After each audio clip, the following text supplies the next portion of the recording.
Hallelujah, hallelujah.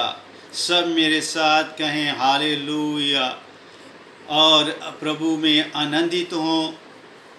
ये आज बड़ा अनोखा दिन है, गुड फ्राइडे।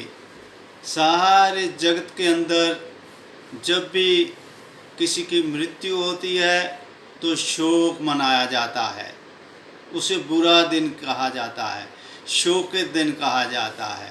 बहुत सारे लोग इस चीज़ को लेकर के परेशान रहते हैं, लेकिन ये वो दिन है जब प्यारे प्रभु यीशु मसीह सलीब पे बलिदान हुए, क्योंकि उनको कोई मार नहीं सकता था। इसलिए हम ये कहें कि वो सलीब पर बलिदान हुए, उन्होंने अपना बलिदान दिया। और एक ऐसी मृत्यु जिसमें पीठ पे कोड़े लगे हुए हैं, सिर पे कांटों का ताज है और हाथों और पैरों के अंदर कील ठोक दिए गए हैं और क्रूस पे लटका के मरने के लिए छोड़ दिया गया है। एक दर्दनाक मृत्यु, और लोग उनका विरोध कर रहे हैं, लान तान दे रहे हैं। पर यहाँ बहुत सारे लोग हाट बना करके, कई प्रकार के लोगों को किसी से प्यार जताना होता है तो हार्ट की शेप बना बना करके, वो भी जो असली नहीं है, वो पत्ते जैसी है, हार्ट की भी शेप अलग होती है। वो सिंबल भेजते हैं कि मैं तुमसे प्यार करता हूँ। लेकिन ये आज का दिन प्रभु की कुर्बानी ये बताती है कि रियल ट्रू सच्चा जो प्यार का चिन्ह है वो क्या है? यीशु मसीह की सलीब, जिसके ऊपर उन्होंने अपने प्राण को त्याग दिया। ये परमेश्वर के प्यार की निशानी है, चिन्ह है। उसके कांटों का ताज परमेश्वर के प्यार की निशानी है, बहता हुआ लहू परमेश्वर के प्यार की निशानी है। क्योंकि बाइबल ये गवाही देती है कि परमेश्वर ने जहान से ऐसा प्यार किया कि उसने अपना इकलौता बेटा दे दिया ताकि जो कोई उस पे ईमान लाए वो हलाक ना हो बल्कि हमेशा की जिंदगी पाए। ये है सच्चा प्यार, और सच्चे प्यार में जो किया जाता है यीशु मसीह ने सलीब पर वो ही किया। हम इसमें बाइबल के अंदर देखते हैं कि प्रभु ने प्यार के लिए क्या किया। जब हम पहला कलमा देखते हैं लूका रचित सुसमाचार और उसके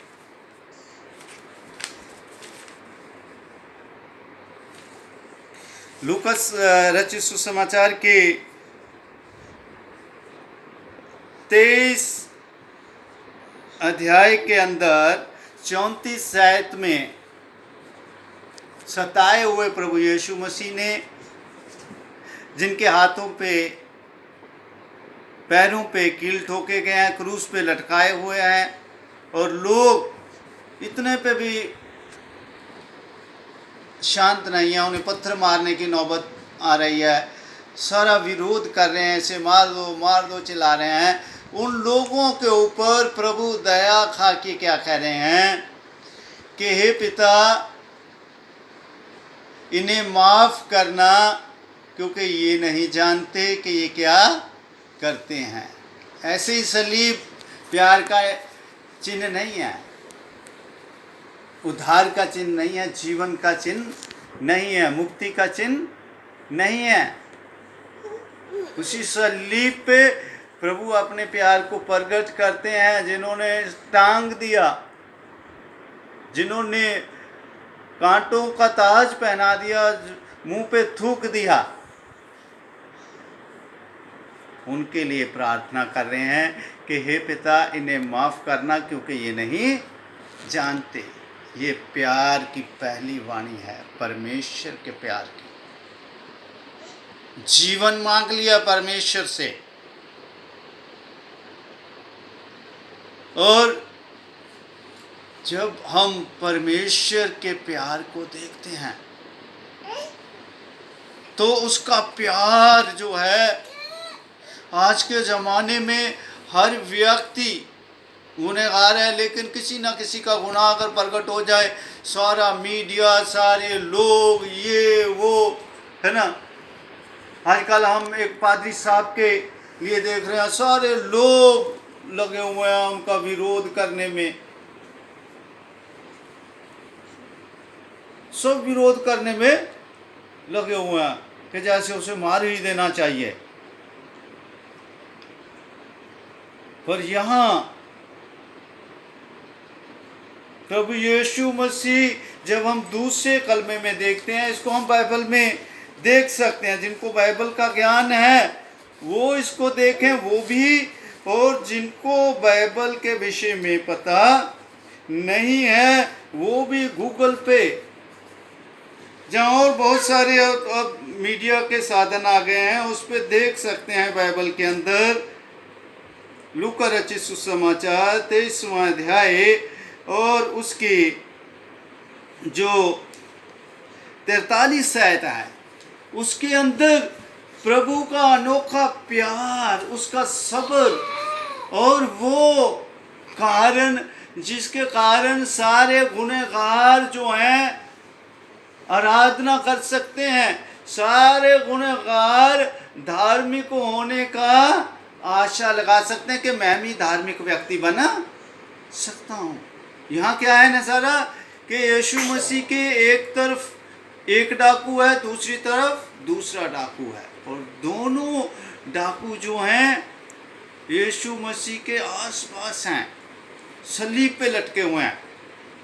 फर्क इतना है कि उनको रस्सियों से बांधा गया है, यीशु मसीह को कीलों से उनको बांधा गया है, और यीशु को कीलों से क्रूस पे ठोका गया है। ये अंतर है। उनमें से एक डाकू कहता है कि अगर तू परमेश्वर का पुत्र है, हमें भी बचा ले और खुद भी बचा। वो अंतिम समय में भी क्या कर रहा है, ताना ही दे रहा है प्रभु को, मरते मरते भी गुनाह की फितरत नहीं छोड़ रहा, प्रभु को ताना दे रहा है। लेकिन दूसरा डाकू दीन हुआ, उसने कहा हम तो अपने पापों की सजा भुगत रहे हैं। उसने मन फिरा लिया, अपने पापों का इकरार कर लिया। लेकिन ये तो निर्दोष है, उसने 2 इकरार किए कि ये निर्दोष है, अभी तक 2 इकरार कर चुका है वो, है ना, कि हम अपने पापों की सजा भुगत रहे हैं, उन्हें मान लिया मैं पापी हूं। और दूसरा ये निर्दोष है। और फिर वो पहले डाकू से बात करने के बाद यीशु की ओर मुंह करता है और कहता है कि हे प्रभु, जब तू अपने राज्य में आए तो क्या करना, मुझे भी याद रखना। तीसरा उसने ये इकरार कर लिया कि यीशु ही मुक्तिदाता है, वो ही राजाओं का राजा और वो ही प्रभुओं का प्रभु है, यीशु ही जीवन देने वाला है। उसने ये तीसरा इकरार कर लिया। और तब यीशु मसीह ने क्या कहा कि तू आज ही मेरे साथ कहाँ होगा, फिर दोष में होगा। ये दूसरा कलमा हमको ये प्रेरणा देता है कि हम अपने पापों से तौबा करें, और जब हम तौबा करेंगे प्रभु हमें जीवन देगा। जैसे बाइबल में लिखा है कि परमेश्वर ने जहान से ऐसा प्यार किया कि, है ना, प्यार में क्या है, क्षमा है, हर गुनाह को माफ कर दिया जाता है। ये प्रभु ने प्यार को प्रकट किया। और तीसरी बात जो प्रभु ने क्रूस से कही, जो उसके प्यार को प्रकट करती है ना, प्यार में और क्या चीज़ होती है, हम एक दूसरे के जिससे प्यार करते हैं, अपना बेटा हो, बेटी हो, पत्नी हो, प्रेमिका हो, कोई भी क्यों ना हो, जिससे हम प्यार करते हैं, वो उसकी हम क्या करते हैं, चिंता करते हैं, उसकी हम चिंता करते हैं। प्रभु यीशु मसीह ने जो क्रूस पे लटके हुए थे, खून बह रहा था और इतना मतलब बुरा हालत थी उनकी खुद की, पर उन्होंने नीचे क्रूस से देखा कि उनका प्रिय चेला यूहन्ना और उनकी माता मरियम क्रूस के सामने खड़े हुए हैं। तब क्या, उन्होंने उनकी ओर देखा। उससे प्रभु यीशु को अपनी चिंता नहीं, उन्होंने क्या करा, अपने चेले की भी चिंता की और अपनी माता की भी चिंता की, जिनको दोनों को वो प्यार करता था, दोनों उससे प्यार करते थे। तब उसने अपनी माता की ओर देख के कहा, हे नारी, ये तेरा बेटा है, और चेले की ओर देख के कहा, ये तेरी माता है। प्रभु ने दुखों में अपनी चिंता छोड़ के क्या करा, अपने उन लोगों की चिंता की जिनसे वो प्यार करता है, वो सारे जहान से प्यार करता है। लेकिन ये दोनों ऐसे थे जो यीशु से प्यार करते थे अपनी जान की तरह, क्योंकि बाकी सारे चेले भी भाग गए, ये यूहन्ना और माता मरियम सलीब के तले खड़े हुए थे, क्योंकि उन्हें उन हालातों की और जहाँ खतरे की ओर ध्यान नहीं था। उनका भी सारा ध्यान किसके ऊपर था, प्रभु यीशु मसीह की ओर था। यीशु ने प्यार में सलीब उठा ली, उन्होंने प्यार का रिस्पॉन्स क्या दिया, वो यीशु में बने रहे, वफादार रहे, छोड़ के भागे नहीं है। और चौथी बात हम क्या देखते हैं, प्यार में बहुत सारे माता पिता में देखा जाता है। आजकल हम देखते हैं कि अगर किसी माता को कोई कह देना कि तेरा बेटा नशा कर रहा है, या इसमें ये दोष है, तेरी बेटी में ये कमी है, तो वो जानती भी होती है तब भी झूठ बोल देती है, अपना दोष उसका अपने ऊपर ले लेती है। कई बार, बहुत बार ऐसा होता है कि छोटी मोटी गलतियां हो जाएं, कोई नुकसान हो गया, पिताजी डांटेंगे, माता अपने ऊपर उसको ले लेती है, ये गिलास मेरे से टूट गया, ये बात मेरे से हो गई, ताकि इसको डांट ना पड़े। चौथे कलमे में हम यही देखते हैं कि परमेश्वर क्योंकि पवित्र है, परमेश्वर क्या है, पवित्र है, वो पाप को बर्दाश्त नहीं कर सकता। अब इंसानों को अगर परमेश्वर के पास आना है, जैसा प्रकाशित वाक्य में हम नज़ारा देखते हैं कि ऐसे लोग जिन्होंने मेमने के लहू से अपने वस्त्रों को धो दिया, वो सफ़ेद हो गए हैं, इसीलिए यूहन्ना को स्वर्गदूत कहता है, इसीलिए ये परमेश्वर के सिंहासन के सामने खड़े हो सकें। यीशु क्रूस से खून बहा रहा है अपने, है ना, यानी उसने सारे जगत के पाप अपने ऊपर ले लिए हैं। चौथा कलमा है। और वो अंधकार, वो पाप उस पे आ गया है और वो कुछ समय के लिए परमेश्वर से दूर हो गया। उसने अपने प्यारे पिता की हजूरी का त्याग तक कर दिया। परमेश्वर प्यार में चौथी चीज को क्या देखते हैं, त्याग को, समर्पण को उसने त्याग कर दिया।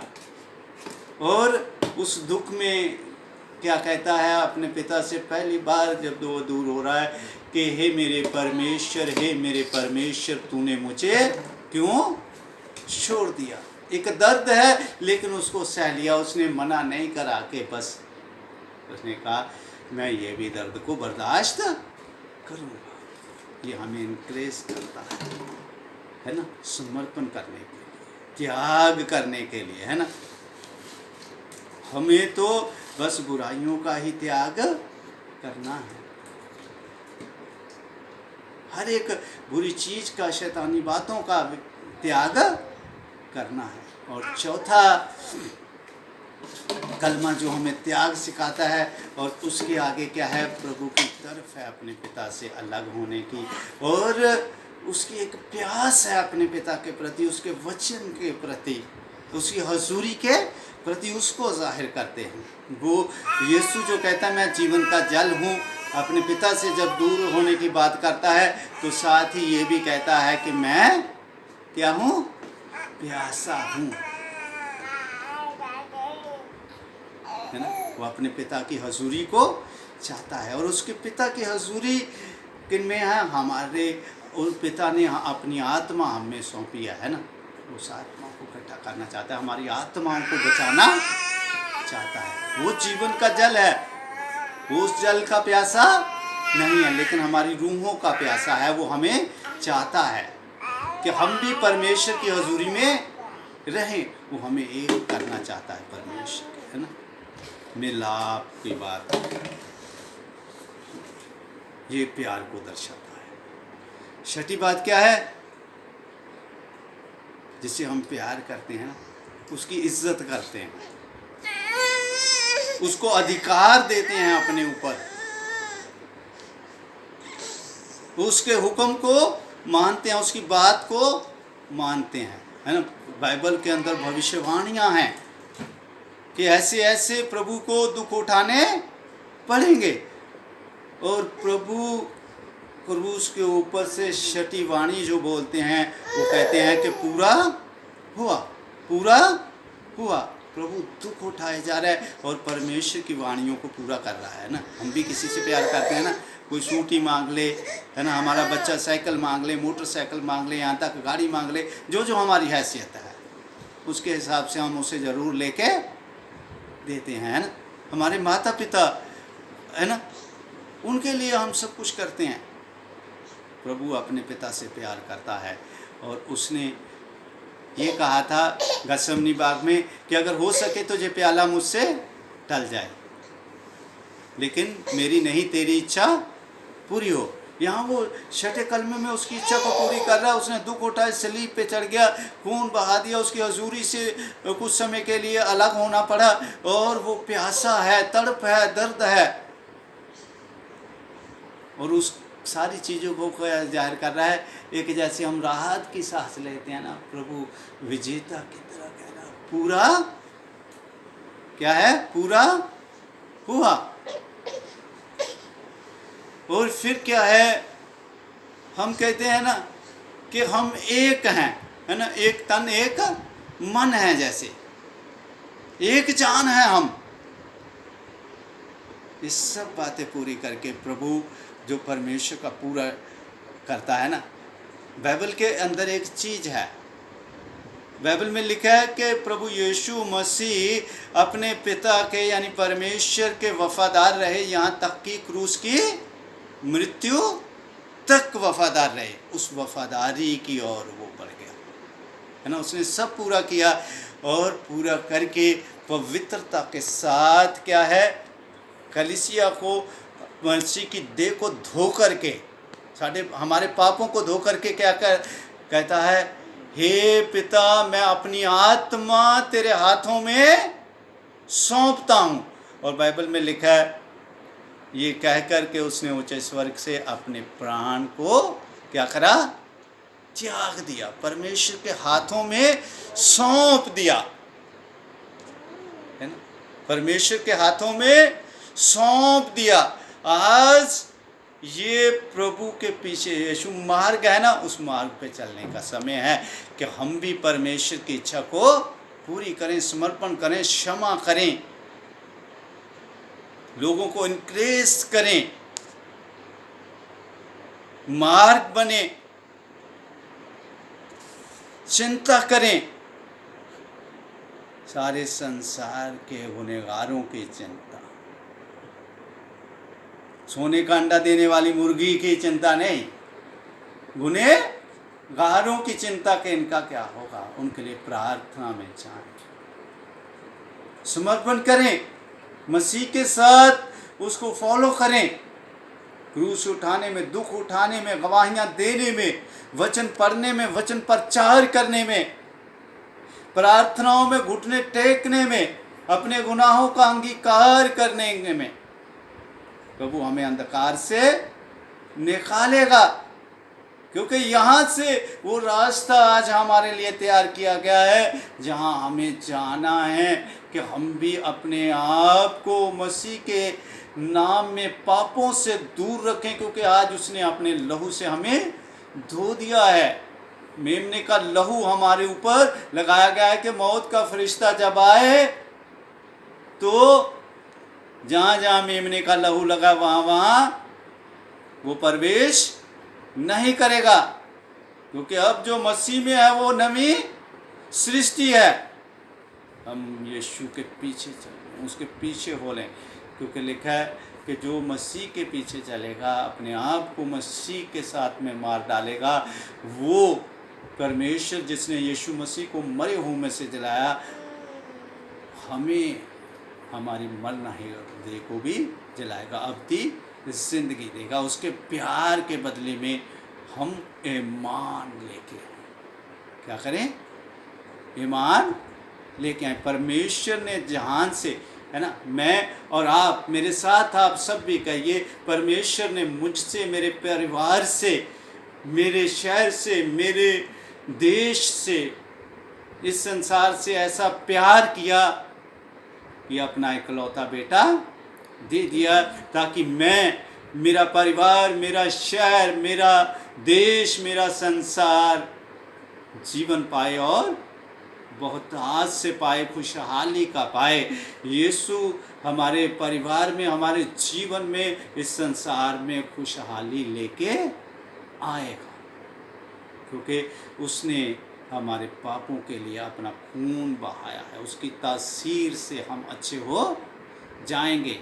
वो सदा हमारे साथ है। यीशु आप सबको बरकत दे। समर्पण करें, आशीष को हासिल करें। आमीन।